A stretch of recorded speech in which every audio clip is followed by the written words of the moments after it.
ze topatuko dugu zehazki, jutegeanian olako emanaldi bat ikustea? Da pixkat kuriosoa egiten dugulako antzerki fisikoa. Ez da horren beste, ez dago dialogo, bueno, badaude, baina gutxiago. Gehien bat egiten dugu dena gorputzarekin edo ahotsekin. Osea, imitatzen ditugu pelikulak, euskaratzen ditugu eta laburtzen ditugu. Eta orduan, gaude seirok plataforma txiki batean, ozta sartzen garela sei plataforma horretan, eta goaz, pelikula mitiko horiek direla, saiatzen gara aukeratzen pelikulak, mundu guztiak hori da, ezagutzeko eta horrela. Eta orduan egiten duguna da, pelikula horietako estena mitikoenak gorputzarekin imitatu, ez dakit, osea... Adibide bat jartzeko. Adibide bat, egin behar da triziklo bat. Eta orduan, batek egiten du manillarra, besteak egiten du aulkia, besteak jesartzen da gainean, eta bestea da pedalak. Pertsonen artien iten dezue. Eta ahotsak batek egin du, eta olako. Ze onda. Eta orduan da bastante divertigarria, ez delako jolas bat, baina publikoarekin kodigoa pixkat hori delako. Eta humorezkoa. Zenbat pelikula aldituzue pasatu olako emanaldi batian? A ber, berez, normalan egiten ditugu 3 eta orain gaude laugarrena prestatzen. Osea, azkenean dena guk sortzen dugu, ez dago zuzendaririk egiten dugu guk, eta denbora osoan gaude oholtzan. Orduan oso prozesu geldoa da sortzeko. Hori, guk egiten dugulako eta ez dagoelako ere gidoirik, osea, goaz, egiten dugun bitartean goaz sortzen. Ze ona. Orduan oso divertigarria da, baina, karo, lankarga handia. Orduan, geldoa da prozesua, baina oso ondo dago, da jolas bat izango balitz bezala.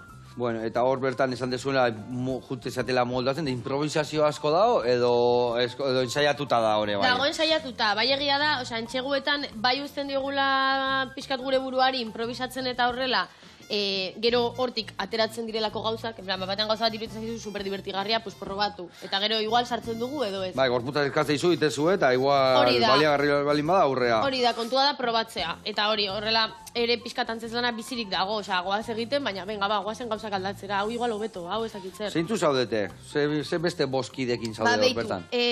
Dago, Ander Lakaie, Oian Karramiñana, Omar Somai, eta Eider Villalba.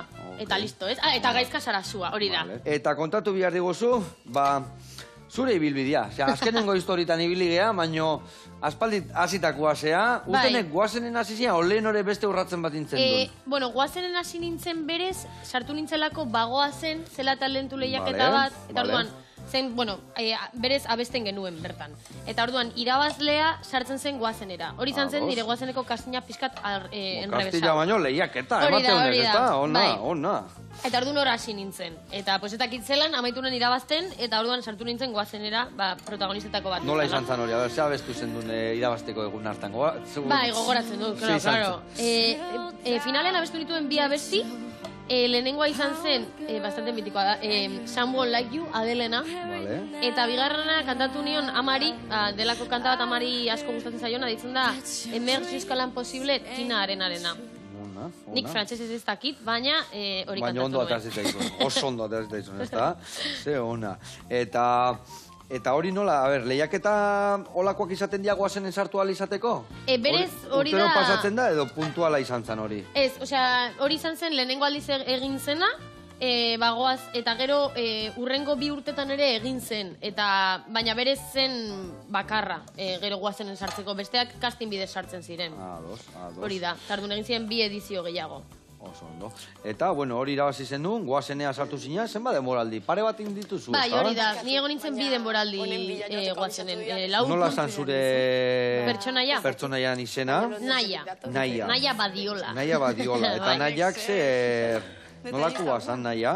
Pues, egia zan oso neska jatorra zen. Identifikatua sentite zinean? Batzutan bai. Ni naiz pixkat, esango nuke agian, ezakiten berritxoagoa edo makarragoa edo... Mugituagoa, naia zen formalagoa, baina oso jatorra, horrela, ameslaria... Erakutzin zizun orduan, pixka jatorra guitzen. Bueno, a ver... Eta bakoitza dan bezala da, eta listo, zintxua izan behar da, eta listo. Hori da. Moituare, bai. Eta zezan behar nizun, horre ontzinean, 2 denboraldi esan dezun bezala, zemuzko denboraldia zeatikan, guazenetik hemen pasadian guztiak esaten du gogorra izaten dela grabatzia, ez da? Bai. Zeatikan zaude...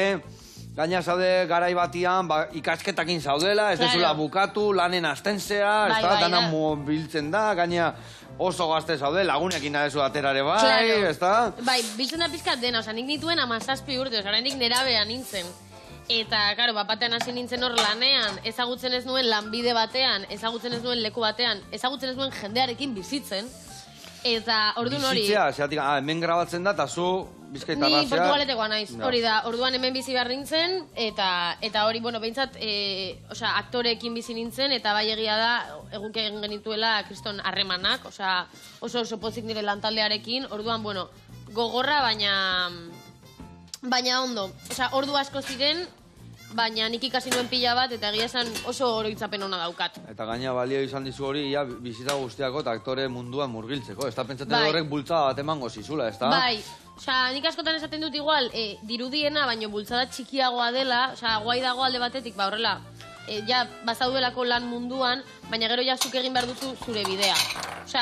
Ez da nahikoa hori egitearekin, gero zuk lan egin behar duzu, nik gero handik, pues jo que se, hasi nintzen ere antzerkia ikasten, era serioago batean, profesional zentzea, oitezea profesionala hor gelditzen zea, azkenian, ez da? Azkenian lan duin behar da, bizitza dana. Egin behar da lan, bai. Orduan hori ondo, baina gelditu gabe.